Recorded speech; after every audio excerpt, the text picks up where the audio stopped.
Arrest ಮಾಡ್ತಕ್ಕಂಥ ಕೆಲಸ ಮಾಡ್ತೀರ ಮಾನ್ಯ ಗೃಹ ಮಂತ್ರಿಗಳೇ. ನಿಮಗೊಂದು ಎಚ್ಚರವನ್ನ ಕೊಡ್ತಕ್ಕಂಥ ಕೆಲಸ ವಿದ್ಯಾರ್ಥಿ ಪರಿಷತ್ ಕಾರ್ಯಕರ್ತರು ಮಾಡ್ತಾರೆ.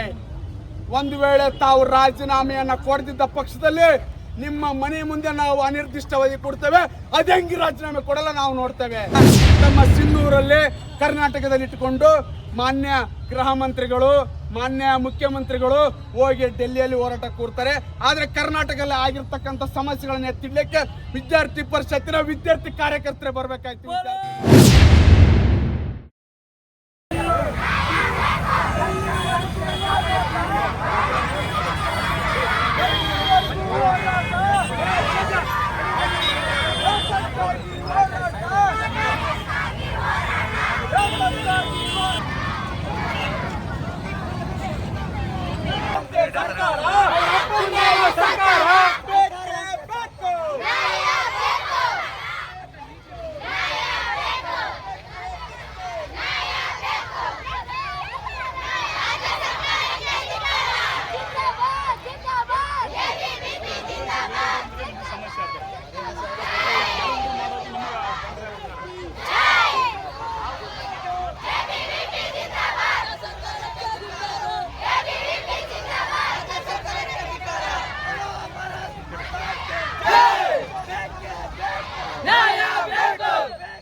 ಇವತ್ತೇನು ಅಖಿಲ ಭಾರತೀಯ ವಿದ್ಯಾರ್ಥಿ ಪರಿಷತ್ ಸಿನ್ನೂರು ಘಟಕದ ವತಿಯಿಂದ KPS ಹಗರಣ ಮತ್ತು ಪೊಲೀಸ್ ಕಾನ್ಸ್ಟೇಬಲ್ ಎಕ್ಸಾಮ್ ಲೋಪದೋಷ ಕುರಿತು ಹಾಗೂ ವಿದ್ಯಾರ್ಥಿಗಳಿಗೆ ರೈತ ನಿಧಿ, ಕಾರ್ಮಿಕ ನಿಧಿ, ವಿದ್ಯಾರ್ಥಿಗಳಿಗೆ ಬರ್ತಕ್ಕಂಥ ವಿದ್ಯಾರ್ಥಿ ನಿಧಿ ಬರದೆ ವಿದ್ಯಾರ್ಥಿಗಳ ಎದುರಿಸ್ತಿರ್ತಕ್ಕಂಥ ಹಾಸ್ಟೆಲ್ ಸಮಸ್ಯೆಗಳ ಒಂದು ಅಜೆಂಡವನ್ನು ಇಟ್ಟುಕೊಂಡು ವಿದ್ಯಾರ್ಥಿ ಪರಿಷತ್ ಸುಮಾರು ಒಂದು ವಾರಗಳ ಕಾಲ ವಿದ್ಯಾರ್ಥಿ ಪರಿಷತ್ ರಾಜ್ಯಾದ್ಯಂತ ಪ್ರತಿಭಟನೆ ಕರೆ ನೀಡಿದೆ.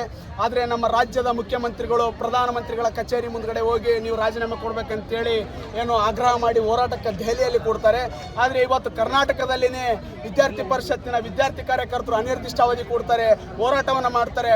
ಈ ಹಗರಣವನ್ನ ಯಾವುದೇ ಕಾರಣಕ್ಕೂ ತಾವು ಮಾತನಾಡ್ತಕ್ಕಂಥ ಕೆಲಸ ಮಾಡ್ತಾ ಇಲ್ಲ. ಆದಷ್ಟು ಬೇಗ ಮಾತನಾಡ್ತಕ್ಕಂಥ ಕೆಲಸ ಮಾಡಬೇಕು.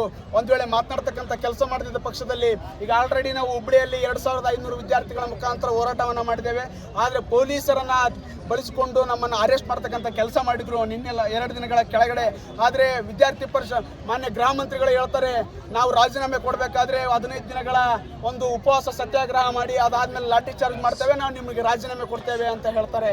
ಆದರೆ ರಾಜೀನಾಮೆ ಕೊಡ್ತೇವೆ ಅಂತ ಹೇಳ್ತಿರಲ್ಲ, ನಿಮ್ಮಲ್ಲಿ ಲೋಪದೋಷ ಇದೆ ಅಲ್ಲ, ಹಾಗಾದ್ರೆ ನೀವು ರಾಜೀನಾಮೆ ಕೊಡ್ತೀನಿ ಅಂತ ಹೇಳ್ತಾ ಇದ್ದೀರಿ. ಹಾಗಾದ್ರೆ ರಾಜೀನಾಮೆ ಕೊಟ್ಬಿಡಿ. ನಾವು ಆಲ್ರೆಡಿ ಫ್ರೀಡಂ ಪಾರ್ಕ್ ಅಲ್ಲಿ ನಾವು 3 ದಿನಗಳ ಕಾಲ ನಾವು ಉಪವಾಸ ಸತ್ಯಾಗ್ರಹ ಅನಿರ್ದಿಷ್ಟಾವಧಿಯನ್ನು ನಾವು ಕೊಡ್ತಕ್ಕಂಥ ಕೆಲಸ ಮಾಡಿದ್ದೇವೆ. ಆದರೆ ನೀವು ಏನು ಮಾಡಿದ್ರಿ, ನಮ್ಮನ್ನ ಹತ್ತಿಕ್ಕತಕ್ಕಂಥ ಕೆಲಸ, ಪೊಲೀಸರನ್ನ ಬಳಸಿಕೊಂಡು ಅನಿರ್ದಿಷ್ಟಾವಧಿಯನ್ನ ಮೊಟಕುಗೊಳಿಸತಕ್ಕಂಥ ಕೆಲಸ ಮಾಡಿದ್ರಿ, ನಮ್ಮನ್ನು ಅರೆಸ್ಟ್ ಮಾಡ್ತಕ್ಕಂಥ ಕೆಲಸ ಮಾಡಿದ್ವಿ. ಇದೀಗ ಹೇಳ್ತಾ ಇದ್ದೀನಿ, ಫ್ರೀಡಂ ಪಾರ್ಕ್ನಿಂದ ಎದ್ದು ಬಂದು ಇಡೀ ರಾಜ್ಯಾದ್ಯಂತ ಹೋರಾಟ ಮಾಡಲಿಕ್ಕೆ ನಾವು ಸಿದ್ಧ ಇದ್ದೇವೆ.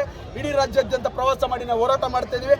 ಈಗ ನೀವು ಇಡೀ ರಾಜ್ಯಾದ್ಯಂತ ನಮ್ಮನ್ನು ಹತ್ತಿಕ್ಕತಕ್ಕಂಥ ಕೆಲಸ ಯಾವ ರೀತಿ ಮಾಡ್ತೀರ ಮಾಡಿ ಮಾನ್ಯ ಗೃಹ ಮಂತ್ರಿಗಳು ಅಂತೇಳಿ ನಾನು ಹೇಳ್ತೇನೆ. ಈ ಸಂದರ್ಭ ನಮ್ಮ ಬೇಡಿಕೆ ಈ KPSC ಹಗರಣದಲ್ಲಿ ಆಗಿರ್ತಕ್ಕಂಥ ಏನು ಅಧಿಕಾರಿಗಳಿದ್ದಾರೆ ಅವ್ರಿಗೆ CBI ತನಿಖೆ ಆಗಬೇಕು, ಅವರು ರಾಜೀನಾಮೆ ಆಗಬೇಕು.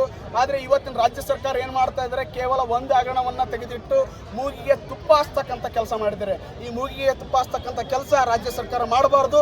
ಅಲ್ಲಿರ್ತಕ್ಕಂಥ ದೋಷಿಗಳನ್ನು ಎಲ್ಲ ಅವರಿಗೆ ಕಠಿಣ ಶಿಕ್ಷೆ ಆಗಬೇಕು. ಇವತ್ತೇನು ಕೇಂದ್ರ ಸರ್ಕಾರದಲ್ಲಿ ಯಾವ ರೀತಿ ಶಿಕ್ಷೆ ಹೊರಡಿಸಿದ್ರು ಅದೇ ರೀತಿ ರಾಜ್ಯ ಸರ್ಕಾರದಲ್ಲಿ ಶಿಕ್ಷೆ ಹೊರಡಿಸ್ಬೇಕಂತ ನಾನು ಆಗ್ರಹ ಮಾಡ್ತೇನೆ.